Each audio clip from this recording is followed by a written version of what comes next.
నమస్తే.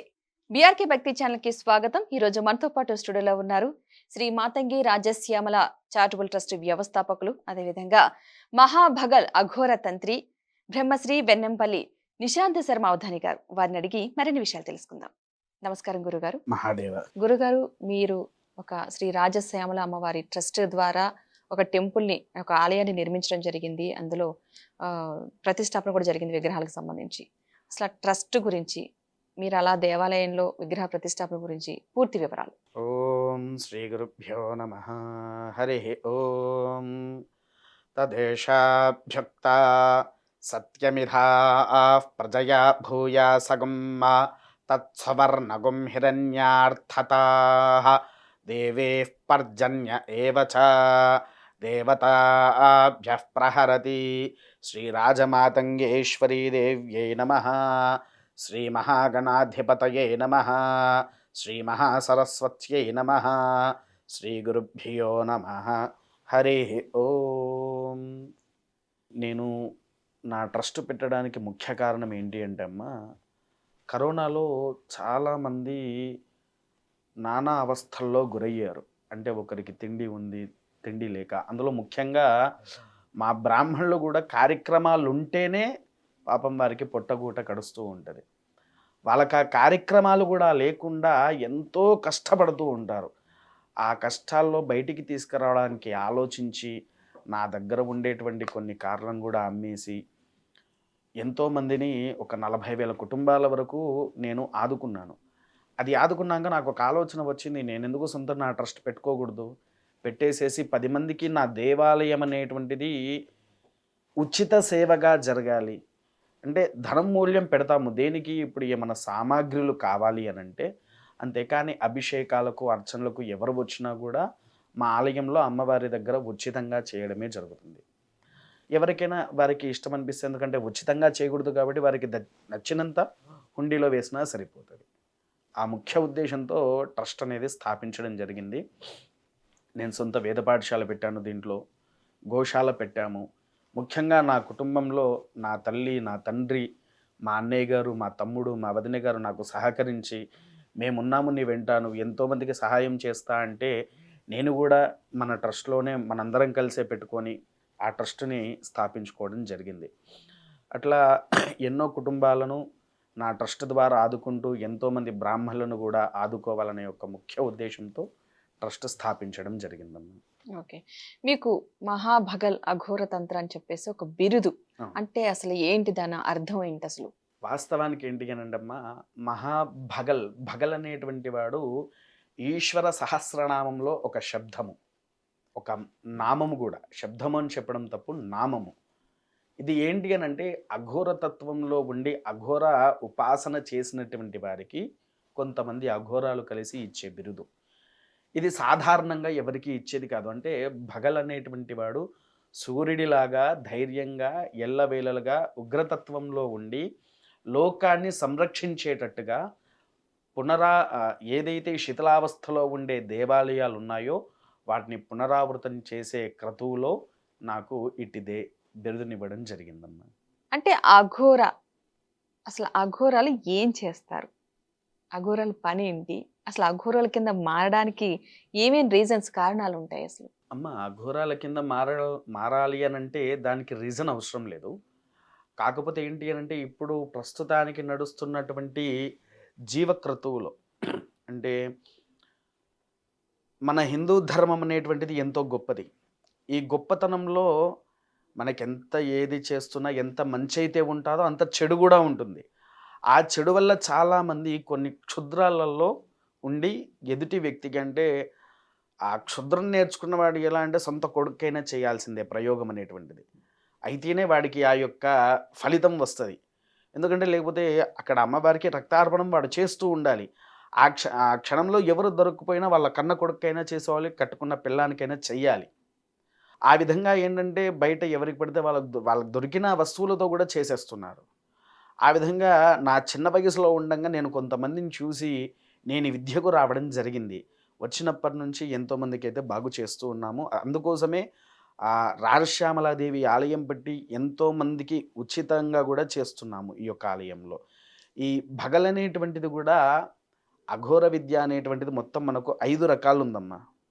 ఈ 5 రకాల్లో మొదటిది నాగసాధువుతోనే ప్రారంభమవుతుంది. చాలామంది ఇంకా నాగసాధువులోనే ఉన్నారు. ఎందుకు అనంటే వారు జపార్థిదంలో అంటే దీనికో సంబంధితమైనటువంటి ఉపాసన దీక్ష ఉంటుంది. దాన్ని ఎవరైతే సాత్విక తత్వంతో ఆచరిస్తూ ఉంటారో వాళ్ళు మాత్రమే ఈ యొక్క చేస్తూ ఉంటారు. మొదటిది నాగసాధువు, రెండోది క్రత్స్రావృతము, రెండో అడుగు అంటారు దాన్ని, మూడవది యుధాక్తం, నాలుగవది చతరాప్రతం, ఐదవది అఘోర. ఈ అఘోరుడు వచ్చేసరికి జనసంచరణ చేసేటువంటి వాడు కాదు, జనాల్లోకి వచ్చేటువంటి వాడు కానే కాదు. ఇందులో అఘోరాల్లో మళ్ళీ 3 రకాలు ఉన్నాయి. ఒకటి క్షుద్రత్వం, ఇంకోటి దైవికం, ఇంకొకటి కవళత్వం. ఈ 3 ఆచారాలను అఘోరుల్ని నియమిస్తూ ఉంటారు. సాత్వికంగా ఉండేటువంటి వారు జనసంచరణ చేస్తూ దేవాలయాలను వృద్ధి చేపిస్తూ ఉంటారు. వామాచారంలో ఉండేటువంటి వారు కేవలం అడవుల మధ్యలోనే నివసిస్తారు, బయటికి అయితే రారండి. కవలాచారం వాళ్ళు ఎక్కువగా అడవిలో ఉంటూ సమయానుకూలంగా పట్టి జనసంచరణ చేసి జనాలను ఒక సమృద్ధిగా ఆచరించే విధంగా చూస్తూ ఉంటారు. ఇవి ముఖ్యమైనవి అఘోరాతత్వంలో. గురుగారు ఆలయం గురించి చెప్పారు. అసలు ఆలయం యొక్క విశిష్టత ఏంటి?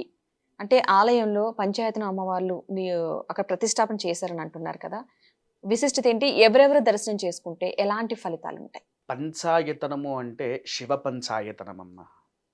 పంచాయతనము అంటే శివ పంచాయతనము.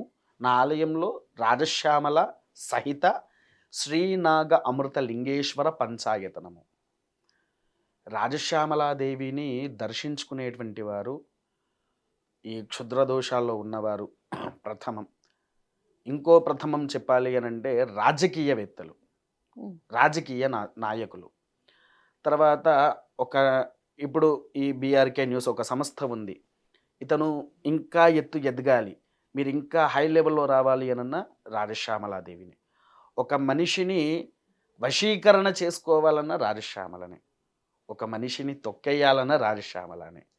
ఈ విధంగా రాజశ్యామలాదేవి యొక్క అనుగ్రహాన్ని పొందిన వారికి సకల భోగ భాగ్యాలు కూడా లభిస్తూ ఉంటాయి.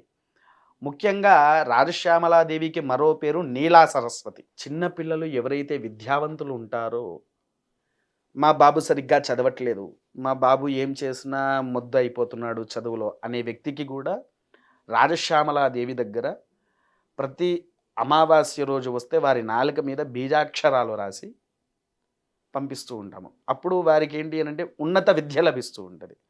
ఆ విద్య వలన ఆ పిల్లవాళ్ళు ఒక యోగ్యతను సంపాదిస్తారు. అలా ఈ నీలా సరస్వతి విధంగానే రాజశ్యామల అమ్మవారి పేరే నీలా సరస్వతి రాజశ్యామల. తర్వాత శ్రీనాగ అమృత లింగేశ్వర. ఇక్కడ ఏంటి అంటే మా యొక్క ఈశ్వరుడు అమృతంతో సమానము. అంటే వారికి అభిషేకించినటువంటి తీర్థం ఏదైతే ఉంటుందో పంచామృతాలు, అది ఎవరు స్వీకరించినా ఉన్న ఆరోగ్యాలు కూడా నివారణ అయిపోతాయి. అనారోగ్యాల్లో ఏవైతే అనారోగ్యాలతో దేవాలయానికి వస్తారో వారికి నివారణ అనేది జరుగుద్ది. అలా పంచాయతనము ఏంటి అని అంటే శివుడు ఉండాలి అని అంటే పంచాయతనం ఉండాలి. పంచాయతనం లేనిది శివాలయం లేదు. అందులో ముఖ్యంగా ఏంటి, ఈశ్వరుడు, పార్వతి, సుబ్రహ్మణ్యం, గణపతి, విష్ణుమూర్తి. ఇక్కడ విష్ణుమూర్తి స్థానంలో సూర్యుని కూడా పెట్టవచ్చు. ఈ 2 రకాలు ఇవి ఉంటేనే శివ పంచాయతనము అంటారు. ఇది నేనే కాదు, ఏ బ్రాహ్మణులను అడిగినా చెప్తారు. శివ పంచాయతనం లేని ఆలయం దర్శించుకోవడం కూడా వ్యర్థము అనేది శాస్త్రం. ముఖ్యంగా ఇందులో ఇంకొకటి కూడా ఏంటి అని అంటే శివుడు ఉండే చోట పార్వతి ఉండాల్సిందే. కొన్ని చోట్లలో దేవాలయాలలో శివుణ్ణే పెడుతున్నారు కానీ పార్వతిని పెట్టట్లేదు. అంటే భార్యాభర్తలను విడదీయకూడదు ఎప్పుడు కూడా. ఆ దేవాలయంలో ఉండే బ్రాహ్మణులతో సహా అందరు గొడవలు పడుతూనే ఉంటారు ఊరికే, ఎవరు కూడా కలిసి శివుని మాత్రమే పెడితే. అందుకే ఖచ్చితంగా అమ్మవారు కూడా స్థాపనం అనేది జరగాలి. ఈ 5 దేవతలు కలిసి ఉంటేనే పంచాయతనము. అది విశేషం. ఎస్పెషల్లీ ఇక్కడ అనారోగ్య సమస్యలు వాళ్ళకి మంచి ఫలితాలు ఇస్తుంది. పిల్లలు విద్యలో గనక వెనకడుగు అంటే వెనకుంటే గనక వాళ్ళు కాస్త చదువులో ముందుండడానికి కూడా మంచి ఉపయోగకరంగా. అద్భుతంగా ఉపయోగపడుతుందమ్మా. ఎందుకనంటే వివరంగా చెప్పాలంటే నేను నా బాబునే తీసుకుంటాను. నాకొక 11 ఏళ్ల అబ్బాయి ఉన్నాడు. వాడికి పుట్టినప్పటి నుంచి 4 సంవత్సరాల వరకు వాడికి మాటలు రాలేదు. హ్మ్. తర్వాత నుంచి మాటలు వస్తున్నాయి. కాకపోతే ఇప్పటికి బాగా నత్తి వస్తది మా అబ్బాయికి. నేను ఆలయం ప్రతిష్ఠించాక వాడి నోట్లో బీజాక్షరం రాసిన తర్వాత ఆ నత్తి అనేది తగ్గుకుంటూ వచ్చింది. గురుగారు ఆ ఆలయం ఎక్కడుంది? అసల ప్రస్తుతం నిర్మాణం కార్యక్రమాలన్నీ పూర్తయినట్టేనా? ఎలా ఉంది? ప్రస్తుతానికంటే అమ్మ ఆలయం వచ్చేసేసి వరంగల్ నుంచి 32 కిలోమీటర్లు నరసంపేట అనేటువంటి మా గ్రామము. మా ఇంట్లోనే ఒక చిన్నపాటి స్థలంలోనే రేకులగా వేసేసి చుట్టూరుగా అంతా పెట్టేసేసి శ్యామలాదేవి సహిత శ్రీ నాగామృత లింగేశ్వర ఆలయాన్ని కూడా కట్టించడం జరిగింది. దీనికి ఏంటి అనంటే నాకు ఎటువంటి ఫండింగ్ కూడా లేదు. నా సొంత ఖర్చులు 45 లక్షలు ఖర్చయింది దానికి. హ్మ్. అది నా సొంతంగా నేనే కట్టుకున్నాను. కొంతమంది అంటే అమెరికా నుంచి మా నాన్నగారి ఫ్రెండ్స్ కొంతమంది ఉన్నారు. వాళ్ళందరూ ఎంతో ఓ 10 లక్షల వరకు డొనేషన్ చేశారు. అక్కడి వరకే. అయితే ఈ ఆలయం నా సొంత ఇంట్లోనే చుట్టూరుగా ఒక పీఠం లెక్క పెట్టేసేసి వచ్చిన వాళ్ళందరికీ అన్ని విధాలుగా నా ఒక ఆలయం అనేటువంటిది ఒక సేవగా ఉండాలి అని.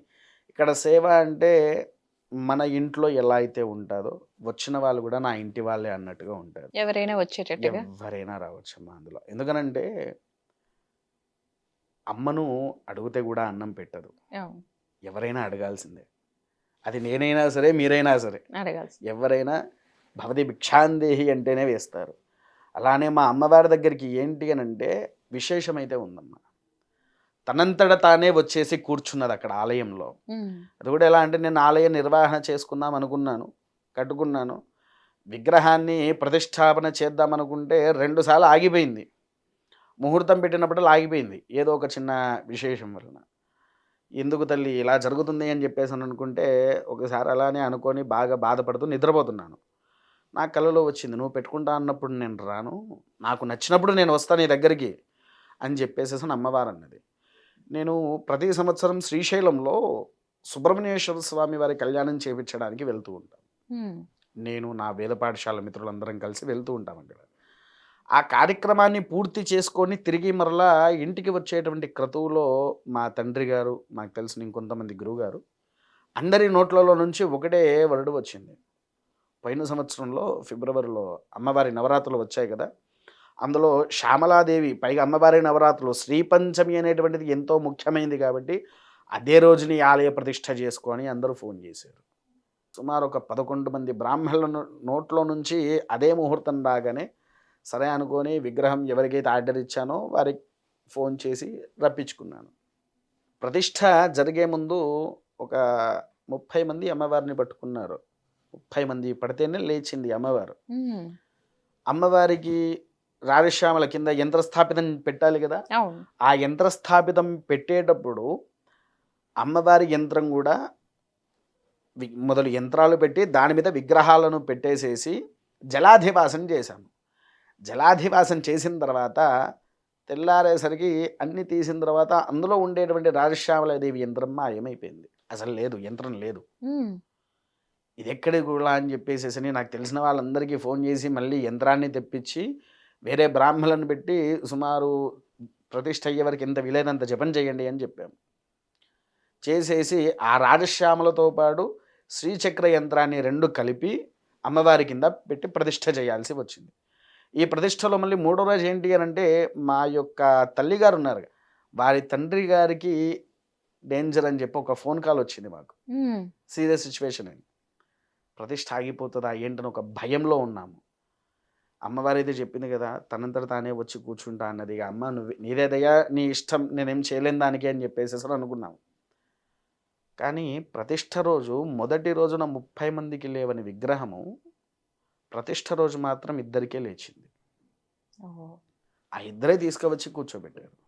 నా దగ్గర అవి ఫొటోస్‌తో సహా ఉన్నాయి చూపియడానికి. హ్మ్. విన్నారా? అంతటి తనంతట తానే వచ్చి మా ఇంట్లో నిలువుగా కూర్చొనుందమ్మ. హ్మ్. నాకిగ మా అమ్మనే మరో రూపంలో మా ఇంట్లో ఉంటుంది. ఒకటేమో నా కన్న తల్లి అనుకుంటే, ఇంకొకటి నన్ను రక్షించే తల్లి అన్నట్టుగా కొలువై ఉన్నది మా ఇంట్లో. చాలా అద్భుతమైన విషయం గురువుగారు. ఎందుకంటే ఒక కార్యక్రమం మొదలుపెట్టినప్పుడు అది ఎన్ని ఆటంకాలతో ముందుకెళ్ళింది అసలు. ఎక్కడైనా ఆగడానికే ట్రై చేసింది. కానీ మీరే కాదు అసలు అమ్మవారు నేను రావాలనుకున్నప్పుడే వస్తానని చెప్పిన విధంగా ఆమె రావాలనుకున్న సమయం ఆసన్నమైంది కాబట్టి ఆ టైంలో వచ్చుంటారు.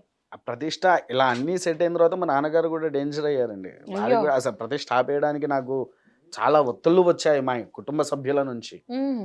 తల్లి చెప్పిన నిర్ణయం ఇది. హ్మ్. నాన్నగారికి ఏం జరగదు అన్నాను.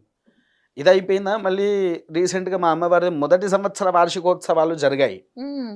వార్షికోత్సవాలు ఇంకా 26 రోజులుంది. 26 రోజుల్లో నాకెప్పుడూ రాలేదు.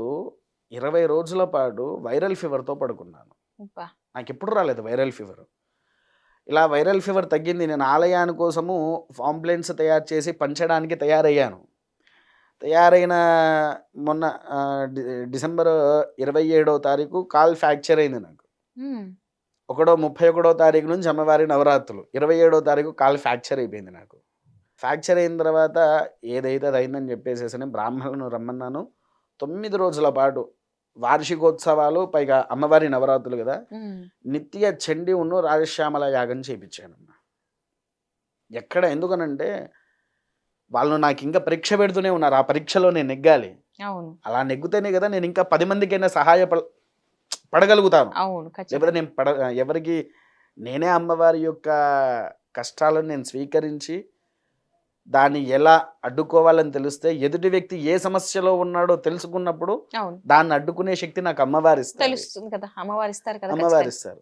నాకది తెలియనప్పుడు నేను ఈ శక్తి అడ్డుకోలేను. ఆ శక్తిని ఏమి అడ్డుకోగలుగుతా? అవును. అలా అందుకోసమే కొంచెం అమ్మవారు నాకు ఏ పరీక్షలు పెట్టినా అలా మొండి ధైర్యంతో వెళ్ళిపోతాను. ఆలయం గురించి మంచి వివరణ ఇచ్చారు గురుగారు. ధన్యవాదాలు. మహాదేవ.